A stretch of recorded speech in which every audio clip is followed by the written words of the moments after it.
Bukana Bridge sa Davao City na inaangkin na ni President Bongbong Marcos na kanyang one of the legacy project daw, yung Bukana Bridge na binuksan doon sa Davao City. Ito po ang totoong kwento, isasalaysay po ni VP Sara Duterte ang totoong kwento kung bakit naitayo yung Bukana Bridge sa Davao City, na yun na nga inaangkin na ni President Bongbong Marcos sa kanyang one of the legacy project, di ba? Pa-picture, inspection, siyempre inspection niya dahil siya presidente, natural lang yun, pero yung angkinin niya na one of the legacy, mukhang mali yata yun. Mali yun dahil ito, pakinggan nyo po itong salaysay ni VP Sara Duterte kung anong kwento po talaga dyan. Pakinggan po natin. Bilang Dabawenyo at bilang Mindanaon, nagpapasalamat ako kay dating Pangulong Rodrigo Duterte dahil ang totoo talaga niyan, alam niya at the time yung problema ko bilang mayor. Now, may coastal road, may budget ang coastal road, pero wala kaming budget para sa tulay. At and yes, as I said, yung source of fund, ang People's Republic of China, sila yung pinagpapasalamatan ko. We talked about the inauguration of or the inauguration on Sabato, opening of the Davao Bukana Bridge. Nag-ano lang ako kanina kung pwede ko ba kwento yung backstory ng Bukana Bridge, and then he said na okay lang naman. So ang nangyari diyan ay ang Bukana Bridge is kaparte ng buong coastal road ng Davao City. So hindi siya yung coastal road hindi siya makakatawid ng Bangkerohan River kung wala yung Bukana Bridge. At that time na mayor ako, may budget ang coastal road pero unfunded ang bridge. And it was made known at the time to former President Duterte that the bridge is unfunded. At siya ay naghanap ng paraan para mabigyan ng pondo yung bridge. So noong nakahanap siya ng pondo ay sinimulan yung negotiations, sinimulan yung mga planning, lahat ng paperworks para doon sa bridge na yon ay sinimulan na. But ngayon, nandiyan na yung bridge, so dapat nating pagpasalamatan para sa akin bilang isang Dabawenyo at syempre sa mga tiga Mindanao na din dahil nagbe-benefit din sila doon sa coastal road na yun, no? Traveling from south to north of Davao in the region. Nagpapasalamat kami kay dating Pangulong Rodrigo Duterte dahil hindi siya tumigil sa paghahanap ng pondo para doon sa tulay. At syempre nagpapasalamat tayo sa People's Republic of China dahil buong-buo nila binigay yung entire cost ng tulay na iyon. So walang gastos ang City Government of Davao, walang gastos ang Pilipinas para tayo magkaroon ng bridge na iyon. At napakahalaga ng bridge na iyon dahil hindi mag-connect ang south to north kung wala yung bridge. What is your reaction, VP, with the statement of President Bongbong Marcos saying that this is one of the 4 legacy projects under his administration so far? Basta sa akin, yun na lang.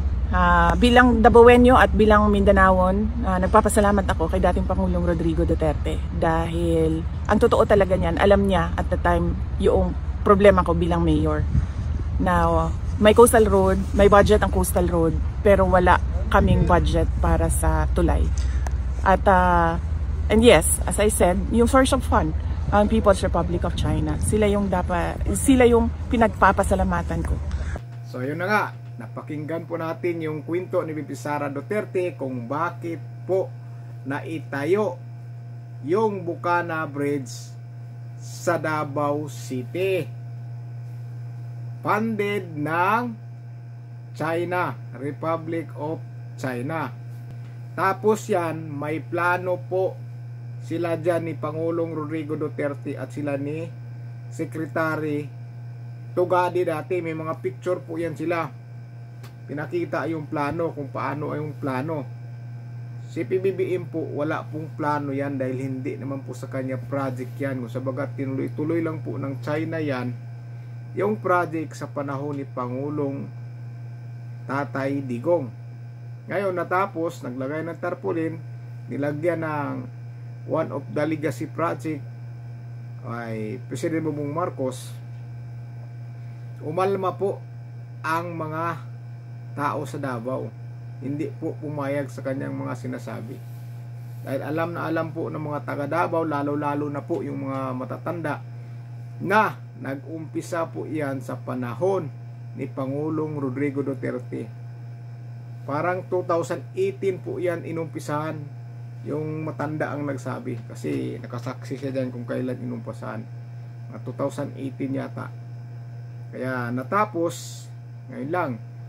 Ito, totoong kwento ni Sara Duterte dahil panahon pa po ng Mayor si BP Sara Duterte nung nangyari ang project na yan, funded po ng Republic of China. Sa baga, walang ginastos yung Pilipinas, di ba?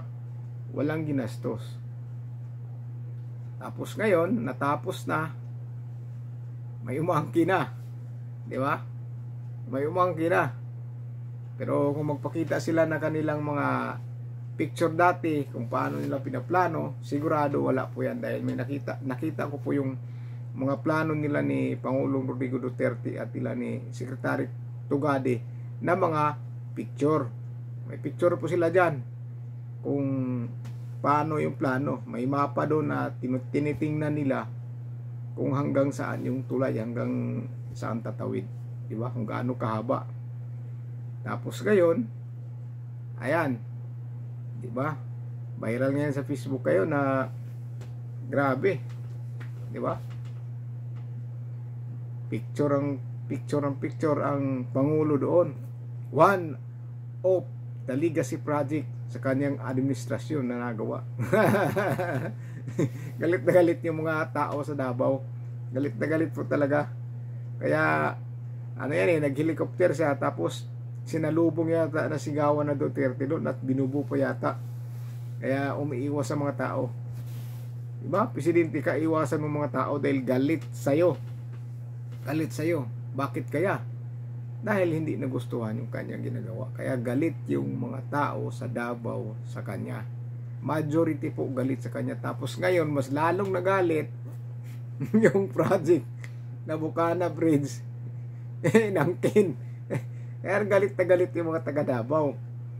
Kaya kung makapanood kayo ng mga interview o mga report, makikita nyo po na galit po yung mga tao doon. Galit. Kaya si VP Sara Duterte nagpasalamat po kay Pangulong Rodrigo Duterte at sa Republic of China dahil full funded po nila yung projects na yun. Kung sa baga, sagot nila lahat yung gastusin. Yung inspeksyon, natural lang naman yan kasi siya naman ang Pangulong ngayon. Natural na siya ang mag-inspeksyon. Siya ang pupunta. Pero kung sabihin niya na one of the kanyang legacy, mukhang hindi yan totoo dahil hindi naman niya project yan, tinuloy lang yan. Kung sana nga lang tinuloy na yung mga project na naumpisa ni Pangulong Rodrigo Duterte, ang dami nilang natapos ngayon. Yung railway sa Davao, pinatigil, di ba? Hindi mo lang pinatuloy. Kung pinagtuloy-tuloy na yung legacy yan ni Pangulong Tatay Digong na build, sikat sana siya ngayon.